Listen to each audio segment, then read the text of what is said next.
नमस्कार, बहुत स्वागत है आपका डेली 24 भारत में। मैं हूं आपके साथ अनीता शर्मा और वक्त हो चला है उत्तर प्रदेश की बड़ी खबरों का। मुख्यमंत्री योगी आदित्यनाथ आज नोएडा पहुंचे हैं, जहां उनका हेलीकॉप्टर जो है वो जीआईपी मॉल परिसर में उतारा गया है और आगमन के बाद से वो सेक्टर 29 में आयोजित एक निजी शादी समारोह में भी शामिल होने के लिए निर्धारित कार्यक्रम स्थल की ओर रवाना होंगे। उनके दौरे को देखते हुए पूरे क्षेत्र में सुरक्षा के कड़े इंतजाम किए गए हैं और आसपास के मार्गों पर पुलिस की विशेष तैनाती रखी गई है। मुख्यमंत्री के नोएडा आगमन को लेकर प्रशासन पहले से ही सतर्क है और ऐसे में आसपास के इलाकों में भारी पुलिस व्यवस्था लगाई गई है। यातायात व्यवस्था को नियंत्रित किया गया है और कार्यक्रम स्थल के आसपास सुरक्षा के घेरे बनाए गए हैं। नोएडा की पुलिस कमिश्नर लक्ष्मी सिंह भी मौके पर मौजूद रही और सुरक्षा व्यवस्था की निगरानी करती हुई दिखाई दी। दौरे के दौरान प्रोटोकॉल का अनुशासन सभी व्यवस्थाएं लागू रहीं। तो वहीं मुख्यमंत्री योगी आदित्यनाथ ने लखनऊ में वरिष्ठ प्रशासनिक और पुलिस अधिकारियों के साथ उच्च स्तरीय समीक्षा बैठक कर प्रदेश की कानून व्यवस्था और आगामी पर्व त्योहारों की तैयारियों की विस्तृत आकलन भी किया है।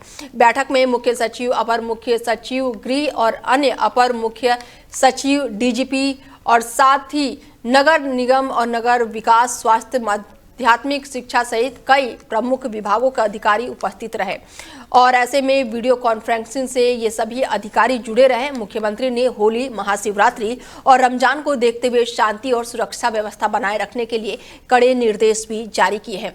माहौल बिगाड़ने की कोशिश करने वालों पर सख्त कार्रवाई किए जाने के जोर दिए गए हैं। महाशिवरात्रि पर कांवड़ यात्रियों और शिव धामों में आने वाले श्रद्धालुओं की सुरक्षा, सुगम दर्शन और यातायात पार्किंग, महिला सुरक्षा और आपात प्रबंधन की मजबूत व्यवस्था रखने को निर्देश दिया गया है। तो वहीं अमेठी से खबर है, जहां पर एसडीएम ने एक अनोखी पहल को शुरू किया है, जिसका उद्देश्य गांव की सांस्कृतिक और ऐतिहासिक धरोहर को संरक्षित करना है और इस योजना के तहत हर गांव से जुड़े ऐतिहासिक और पारंपरिक तत्वों को जानकारी एकत्रित की जाएगी। एसडीएम गांव-गांव जाकर चौपाल का आयोजन करेंगे और वहां के बुजुर्ग और सम्मानित नागरिकों से मिलकर गांव की वास्तविक पहचान, उनकी ऐतिहासिक घटनाओं और परंपराओं के बारे में जानकारी हासिल करेंगे। इसके साथ ही मुसाफिर खाना, तहसील क्षेत्र में स्थित पौराणिक स्थलों और ऐतिहासिक संस्थाओं की गाथाओं को भी उजागर किया जाएगा, ताकि स्थानीय इतिहास और संस्कृति की महत्वपूर्ण जानकारी लोगों तक साझा की जा सके। धरोहर एक गांव के ऐतिहासिक या धार्मिक या किसी भी ऐसे पौराणिक किस्सों को संजो कर रखने की एक पहल है, जिसमें गांव के जितने भी संभ्रांत व्यक्ति होते हैं या अनुभवी व्यक्ति होते हैं या गांव के बुजुर्ग हैं, जिनके पास गांव के इतिहास के बारे में या धार्मिक इतिहास के बारे में बताने के लिए बहुत कुछ है और नई पीढ़ी को वो जानकारी हो, वो इतिहास के पन्नों में ही तब के रह जाए, इसी की एक पहल है धरोहर। धरोहर में कितनी चीजों का जैसे आप कार्य कराएंगे तो क्या होगी और क्या सीखेंगे? जैसे धरोहर में शिलापट के माध्यम से या पेंटिंग के माध्यम से या लिखित वॉल फ्रेमिंग के माध्यम से हम गांव के इतिहास को संजो कर रखने की एक पहल की गई है। इसमें पंचायत भवन हो सकता है, उपवन हो सकता है या पार्क हो सकता है या किसी भी खुली जगह पर या कोई ऐसा धाम हो सकता है जहाँ पर हम अपने गांव के इतिहास को संजो कर रखने की एक पहल है। आपने ये पहल शुरू की है और देखा जाए कितने गाँव को आपने निरीक्षण किया है जहाँ पर आपको ऐसी सारी चीजें देखने को मिली?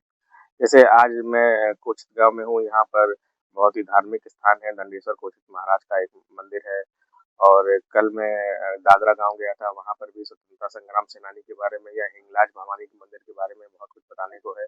तो इस तरह से जितने भी गांवों में जा रहा हूँ, वहाँ कुछ न कुछ इतिहास ऐसा है जिसको नई पीढ़ी को जानकारी होनी चाहिए, भविष्य में संजो कर रखने।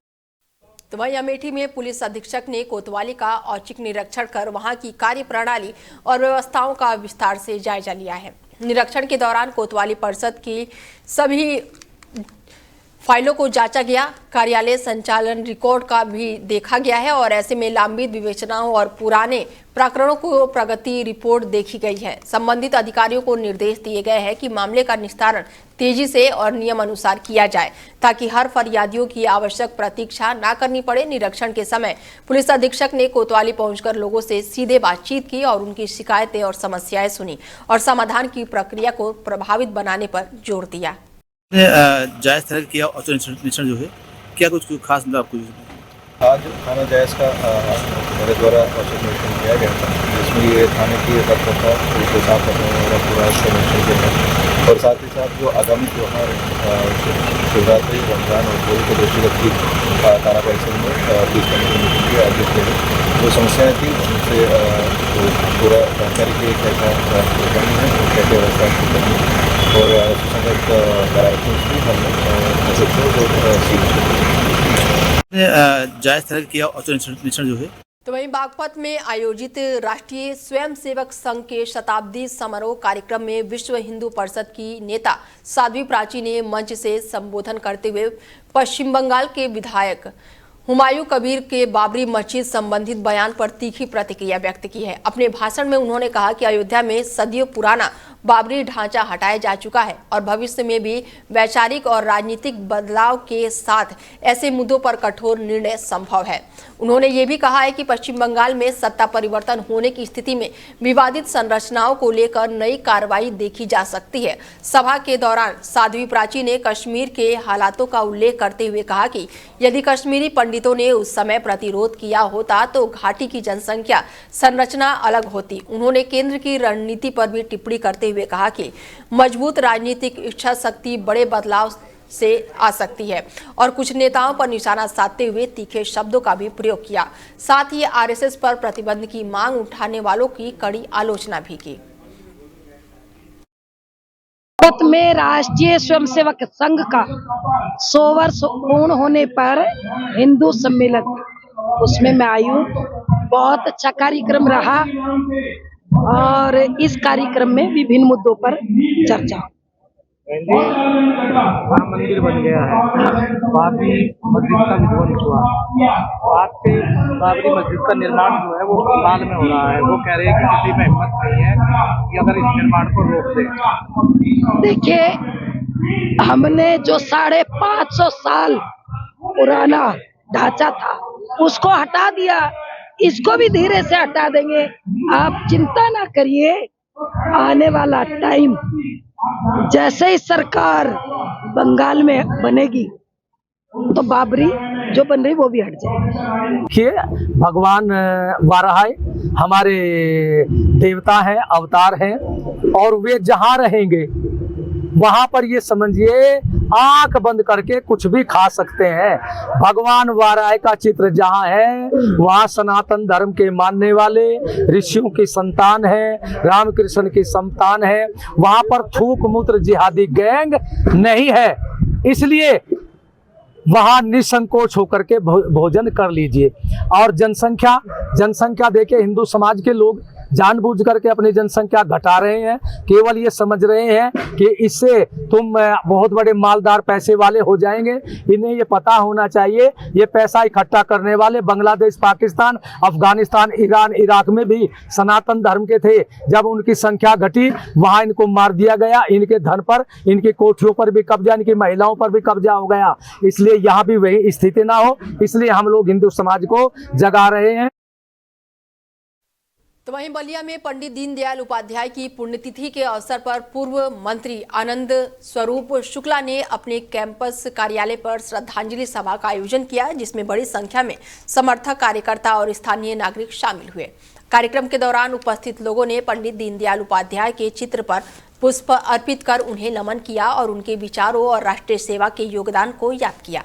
सभा में वक्ताओं ने उनके जीवन दर्शन, एकात्म मानववाद की अवधारणा और समाज के अंतिम व्यक्ति तक विकास पहुंचाने के उनके संकल्प पर विस्तार से प्रकाश डाला। आज हमारे भारतीय जनता पार्टी के विचार दर्शन, एकात्म मानव दर्शन के प्रणेता पंडित दीनदयाल उपाध्याय जी की पुण्यतिथि, जिसे हम समर्पण दिवस के रूप में मनाते हैं, उसी अवसर पर आज यहाँ बलिया नगर विधानसभा क्षेत्र के कार्यकर्ताओं द्वारा कार्यक्रम आयोजित किया गया है, जिसमें उनके विचारों को, उनके जीवन दर्शन को अपने जीवन में आत्मसात करने के लिए कार्यकर्ताओं ने संकल्प। आज हमारे तो वहीं चित्रकूट जनपद के एक गांव में बिजली के खंभे से लाइन जोड़ने को लेकर शुरू हुआ विवाद हिंसक झड़प में तब्दील हो गया, जिसमें दबंग प्रवृत्ति के लोगों ने गांव के उचित दर विक्रेता की पीट कर हत्या कर दी। घटना के अनुसार पीड़ित परिवार और गांव के कुछ लोगों के बीच काफी समय तक बिजली कनेक्शन को लेकर तनातनी चलती रही थी। मंगलवार रात लगभग 8:30 से 9 बजे के बीच जब कोटेदार अपने घर के पास खंबे से तार जोड़ने का प्रयास कर रहे थे। उसी दौरान विरोध कर रहे लोगों से कहासुनी शुरू हो गई। बात तेजी से बढ़ी और गाली गलौज के बाद मारपीट में तब्दील हो गई। आरोप है कि कई लोग एकजुट होकर घर में घुसे और लाठी डंडों से हमला बोल दिया, जिससे बुजुर्ग कोटद्वार गंभीर रूप से घायल हो गया। बचाव के लिए आई बहू भी चोटिली हो गई। परिजन घायल अवस्था में उन्हें तुरंत ही नजदीक अस्पताल ले गए, जहां पर डॉक्टरों ने उन्हें मृत घोषित कर दिया। फिलहाल परिवार में मातम पसरा हुआ है, तो वहीं पुलिस अब पूरे मामले की जांच पड़ताल में जुटी हुई है। कैसे हुआ का पूरा मामला बताइए। के दिन जो हमारे गयो सब साझ में रही, तो अपना तार जोड़ लिया, हमारे जोड़ नहीं मैं। कौन कौन जोड़ लिया अपनी तार? जीवन जोड़ लिया, अमित, अनु। फिर झगड़ा कैसे हुआ? झगड़ा वो मना किया, हम आपके झगड़ा लड़ाई न कर, तो उधर से हम घर में जा रहा था। फिर हमारी किन किन लोगों ने मारा है? अनूप और अमित और जीवन लाल से मच्छी खाई, तो सब जो है तो घर में घुस कर कहाँ से मारे थे? लात मारा, पत्थर में ढकेल दिया, तो उसको लात। अच्छा, जो मौत हुई जिनकी क्या नाम है उनका? सुखनंदन। उम्र क्या है? उनके पिताजी का नाम क्या है? जगन्नाथ। कौन गांव की घटना है? थाना? कितने बजे मारपीट हुई थी? 8:30 बजे रात में। और मौत कितने बजे हुई थी इनकी? 3-4 बजे। तो हॉस्पिटल नहीं लगे थे आप? नहीं, कहा सुबह चल दे, कहा जावे नहीं बनी, पुलिस वाले पहुँचे रहे, कहा मंगा के ले जाओ, तो कहा सुबह चलब, कहा जाना रहा तुम्हारी, तो लाग खत्म हुआ, बस खांसी आई है। तो गिरफ्तार। वहीं चित्रकूट में शाम करीब 6 बजे एक किसान और मशीनरी की दुकान में अचानक से ही आग लग गई, जिससे दुकान के अंदर रखा लाखों रुपए का सामान जलकर नष्ट हो गया। आग इतनी तेजी से फैली कि देखते ही देखते पूरी दुकान उसकी चपेट में आ गई। पीड़ित दुकानदार उस समय घर के पास पशु का दूध निकालने में व्यस्त था और इसी दौरान गाँव के 2 युवक दुकान से सामान लेने के बाद पास ही खड़े होकर धूम्रपान कर रहे थे। आरोप है कि लापरवाही या फिर जानबूझकर आग लगाई गई है, जिसके बाद से दोनों मौके से चले गए और थोड़ी देर में दुकान से धुएं की लपटें उठने लगी। आग के कारण दुकान में रखे किराने का पूरा स्टॉक और कई तरह की मशीन जल गई है और इसके बाद से दुकानदार जो है वो बेहद ही परेशान है। घटना में लाखों रुपए के नुकसान का अनुमान जताया जा रहा है। बुधवार सुबह पीड़ित ने थाने पहुंचकर दोनों युवकों के खिलाफ लिखित शिकायत दी है और सख्त कार्रवाई किए जाने की मांग की है। क्या नाम है आपका? जी, शिव नरेश विश्वकर्मा। कौन सा गांव है आपका? दरसेड़ा गांव से सर। अच्छा, कौन सा थाना लगता है आपका? सरदुआ थाना लगता है सर। क्या घटना हुई है? हमारे यहाँ आग लगा दी गई है सर। कल 2 लड़के आए थे। अच्छा। वो सिगरेट पी रहे थे यहीं पर मेरी दुकान से खरीद कर। अच्छा। और बाजू में खड़े होकर पी रहे थे। मैं यहाँ गाय दूह रहा था, गाय का दूध निकाल रहा था। ये लोगों ने मेरे दुकान पे आग लगा के चले गए। कौन लगाए हैं आग? विष्णु गुप्ता, सना बसंत लाल गुप्ता जी, और दूसरा लड़का उसके साथ में बैठा हुआ था, रबलाल खां। उनके पिताजी का नाम है फूल हसन खां। अच्छा। और मेरी करोड़ों की संपत्ति तो नहीं थी, लेकिन लाखों की संपत्ति थी सर। यहाँ पर 15 से 20 लाख का मेरा सामान चला गया सर। अच्छा। बस काफ़ी मशीनें थी मेरे पास, जिनमें कटर मशीन, गलेंडर मशीन, रंदा मशीन, हैमर मशीन सर। इस तरह की सारी सामग्री मेरी जल गई। मेरे लैपटॉप रखा हुआ था, मेरी किराना का दुकान सामग्री सारी जल गई और कैश भी रखा हुआ था। 15-16 हज़ार रुपये का समथिंग था मेरे गले पे, सारा जल गया सर। काफ़ी मोटरें जल गई। कंप्रेसर मशीन रखी थी, उसको मैंने बचा लिया कि ब्लास्ट ना हो जाए, उसे किसी तरह से उसे साइड में कर लिया है सर। वहीं चित्रकूट जनपद में सड़क हादसे में गंभीर रूप से घायल महिला का उपचार के दौरान मौत हो गई। घटना तब हुई जब महिला अपने बेटे के साथ बाइक से एक विवाह समारोह में शामिल होने जा रही थी। रास्ते में अर्जुनपुर के निकट सड़क पार करते समय पीछे से तेज रफ्तार मोटरसाइकिल ने उनकी बाइक को टक्कर मार दी, जिससे दोनों सड़क पर गिरकर घायल हो गए। बेटे को हल्की चोटें आई हैं, जबकि महिला को गंभीर चोट आने पर तुरंत ही निजी अस्पताल में भर्ती कराया गया, जहां पर उपचार के दौरान डॉक्टरों ने उन्हें मृत घोषित कर दिया। सूचना मिलने पर पुलिस मौके पर पहुंची है और शव को कब्जे में लेकर पोस्टमार्टम के लिए भेज दिया है। जा रहे थे निमंत्रण में, वो अर्जुनपुर मोड़ के पास जा रहे थे तो एक वहाँ वो क्रॉसिंग कर रहे थे तो क्रॉसिंग के पीछे से आया तो बुलेट ने वो टक्कर मार दिया। फिर? मेरी माँ के लग गया, मेरे भाई के कम लगा। वो फिर वो ले गए हैं राजापुर हॉस्पिटल में, अस्पताल में उसके गए हैं। फिर उसके बाद वहाँ से रेफर कराए हैं तो जिला अस्पताल से। फिर चल रहे थे तो यहाँ नहीं हो पाए। कब खत्म हुई अस्पताल? ये कल हुई है। कितने बजे? शाम को 8 बजे।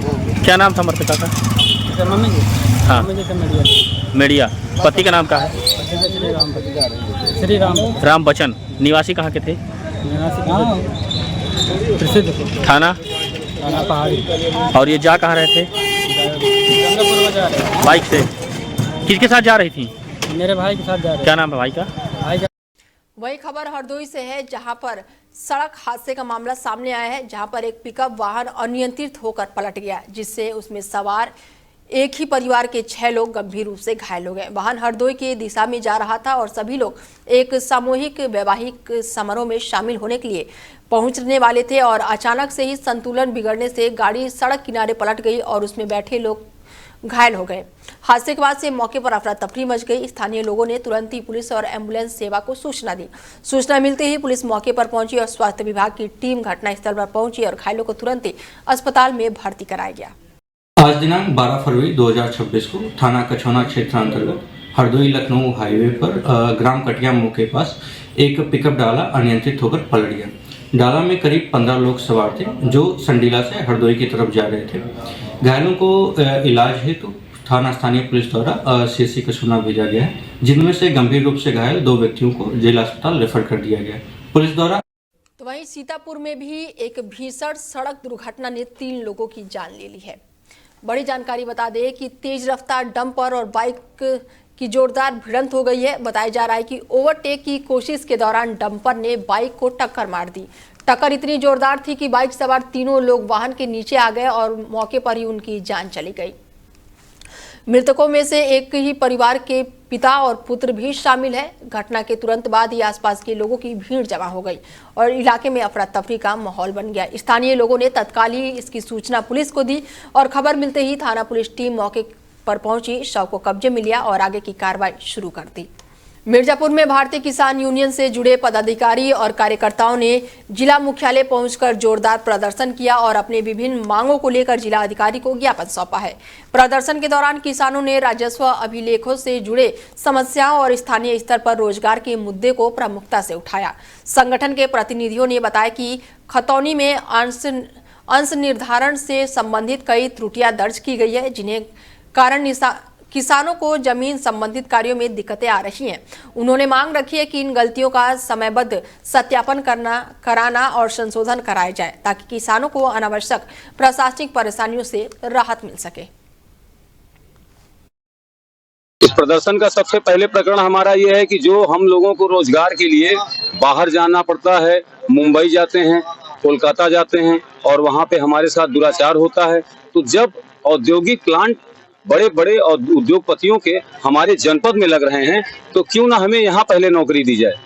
पहले मिर्जापुर जिले को पहली प्राथमिकता दी जाए और उसके बाद पूर्वांचल के जिलों को प्राथमिकता देते हुए जो औद्योगिक गलियारा, जो ये कोई अंग्रेजी प्लांट लग रहा है अडानी जी का, हाँ, इनकी इस प्लांट में हम लोगों को 60% का रोजगार मिले, 60% हम लोगों के यहाँ के लोगों को।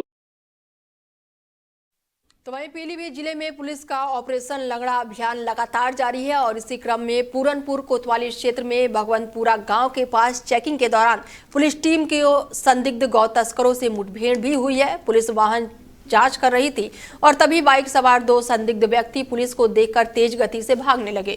शक होने पर पुलिस टीम ने उनका पीछा किया। भागने के दौरान बाइक अनियंत्रित होकर फिसल गई, जिसके बाद से दोनों ने पुलिस टीम पर जानलेवा फायरिंग शुरू कर दी।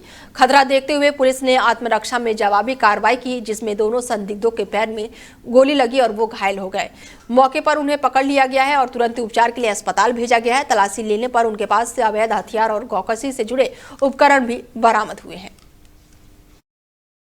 दिनांक 6 फरवरी को एक गोकशी की घटना थाना पूरनपुर क्षेत्र में हुई थी, और जिस पर तत्काल मुकदमा पंजीकृत किया गया था और उसी वक्त से इस पर लगातार जो है इसका अनावरण करने हेतु लगातार टीमें प्रयासरत थीं।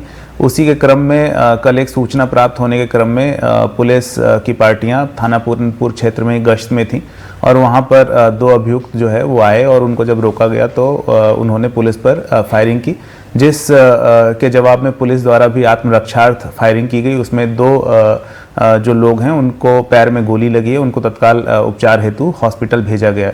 उनसे उनकी पहचान जो है अकरम और कामिल, जो दोनों थाना क्षेत्र पूरनपुर के रहने वाले हैं, के रूप में हुई और उनसे पूछताछ में पता चला कि जो थाना पूरनपुर क्षेत्र में 6 फरवरी को गांव सुआ बोझ के जंगल में जो गोकशी की घटना हुई थी उसमें इनकी संलिप्तता थी और इनके द्वारा अपने दो और अभियुक्त जो साथी हैं इनके, एक महिला रेशमा और एक और नईम, इनके द्वारा मिलकर एक निराश्रित पशु का वध करके उनके मांस जो है ये लोग बिक्री हेतु ले गए थे और अवशेष जो है वही मौके पर इनके द्वारा छोड़ दिया गया था।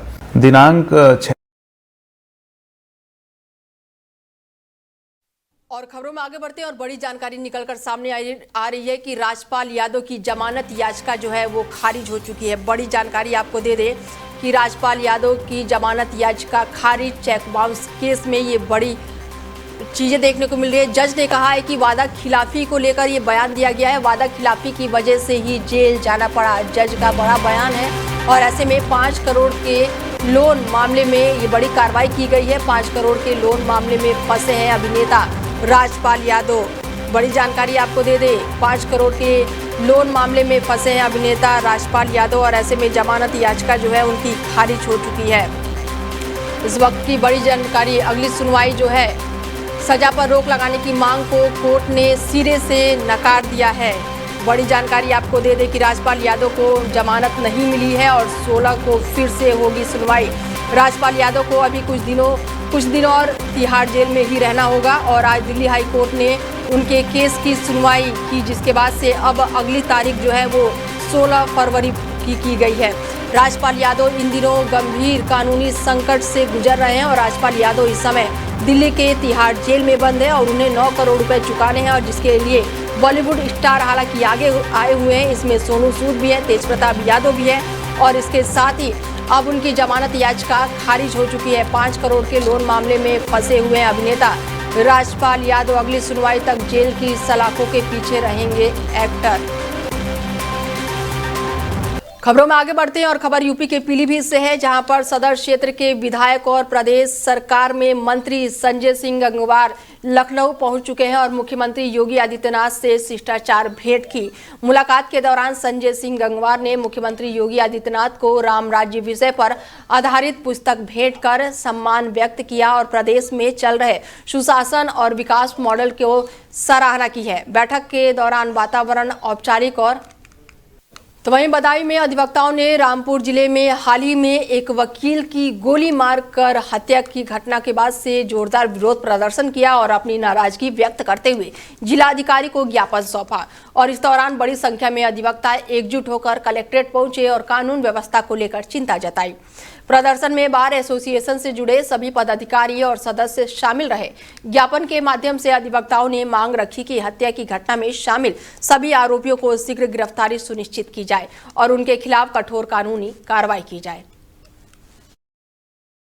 हमारे अधिवक्ता कल जो है उसमें जो है रामपुर में गोली मार कर हत्या कर दी गई है, उस संबंध में हमारा ये धरना प्रदर्शन और विरोध प्रदर्शन है और हम जो है राज्यपाल महोदय से अब ये जो है हमारा निवेदन है कि अधिवक्ता प्रोटेक्शन एक्ट अति शीघ्र लागू किया जाए और हमारे अधिवक्ताओं की जो हत्याएँ होती रहती हैं इस संबंध में अधिकतर, तो उसके लिए तो हम कह रहे हैं कि हमारे जो अधिवक्ता प्रोटेक्शन एक्ट जो है लागू किया जाए, उनको जो मुलजिमों जिन्होंने गोली मारी है उनको पकड़ा जाए, उनके खिलाफ जो है कानूनी कार्रवाई की जाए। हमारा मुकदमा जो है वो जो है फास्ट ट्रैक कोर्ट में से तय कराया जाए।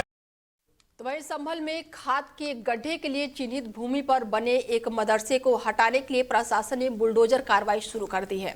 कस्बे के बंजरी कुआं मोहल्ले में लगभग 285 वर्ग मीटर कुएं पर निर्मित दारुल उलाम परिषद पर सुबह से ही 2 बुलडोजर लगाकर बाहरी ढांचे को तोड़ने का काम किया गया है। कार्रवाई में पहले समुदाय के लोगों ने एहतियातन भवन खाली कर दिया था ताकि किसी प्रकार की जनहानि या फिर अव्यवस्था न हो। प्रशासनिक टीम ने बताया कि संबंधित भूमि राजस्व अभिलेखों में खाद गड्ढे सार्वजनिक उपयोग के लिए दर्ज है, जिस पर अवैध निर्माण पाया गया है। मदरसे के साथ साथ आसपास रास्ते और सार्वजनिक जमीन पर बने करीब 8 से 10 अन्य मकानों को भी चिन्हित किया गया है, जिन्हें खाली कराने की प्रक्रिया लगातार तेज है। देखिए, ये डाटा संख्या 1635-1636 है। जो खाद के गड्ढे वो रास्ते के भूमि, जिसमें कि मदरसा व अन्य 7-8 मकान बने हुए हैं, जिसकी की कार्रवाई 67 की कार्रवाई पूर्ण होने के बाद, पूरी नोटिस सर्व होने के बाद, अपील की तिथि खत्म होने के बाद तो हम इस पे एग्जीक्यूशन की कार्रवाई करें। हाँ, पहले भी 2 बार नोटिस जा चुके हैं, इनको बताया भी गया था। अभी जिन्होंने एक बार एप्लीकेशन दिया था कि इसको हमें समय दे दिया जाए, वो मौके पे भी नहीं मौजूद है, यहाँ छोड़ के चले गए यहाँ से। नहीं, अभी कोई किसी की मांग नहीं। देखिए, ये डाटा वहीं संभल जनपद के चंदौसी में केंद्रीय भंडारण निगम के डिपो पर केंद्रीय अन्वेषण ब्यूरो यानी कि सीबीआई की टीम ने छापेमारी कर बड़ी कार्रवाई की। शिकायत मिलने के बाद से पहुंची टीम ने डिपो परिसर में लंबी पूछताछ और जांच अभियान चलाया, जो करीब 17 घंटे तक जारी रहा। जांच के दौरान डिपो प्रभारी और उनके सहायक कर्मचारियों को हिरासत में ले लिया गया। आरोप है कि अनाज भंडार की अनुमति और प्रक्रिया पूरी करने के बदले रिश्वत की मांग की जा रही थी। बताया गया है कि तहसील क्षेत्र के एक राइस मिल संचालक ने रिश्वत मांगने की शिकायत दर्ज कराई थी, जिसके आधार पर जाल बिछाकर ये कार्रवाई की गई।